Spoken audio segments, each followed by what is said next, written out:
हाजी शकूर जे वॾे पुट जो चवणु आहे त हुन जो जमहूरियत तां ईमान सन 88 में ई खॼी वियो। जॾहिं असांजे स्कूल जूं मोकलूं थियूं त राति जो बाबा खाधे जी मेस ते असां खां पुछियो, ॿुधायो ॿारो, हिन मोकलुनि में ॾाॾे जे घर वञिणो आहे या नाने जे घर?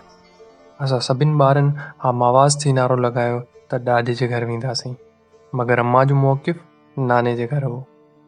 जेतोणीकि ॿारनि जी अक्सरियत घणी हुई त बाबा असां ॿारनि जे हक़ में फ़ैसिलो ॿुधायो। असां सभु ॿार ॾाॾे जे घर वञण जी ख़ुशी दिलि में रखी सुम्ही रहियासीं।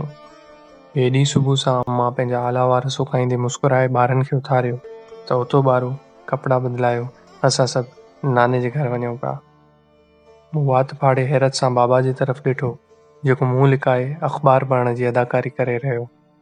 उन ॾींहुं मूंखे अंदाज़ो थी वियो त जमहूरियत में फ़ैसिला आवाम जी उमंगुनि जे मुताबिक़ न, बल्कि बंदि कमरनि में तॾहिं थींदा आहिनि जॾहिं आवाम निंड पई हूंदी आहे।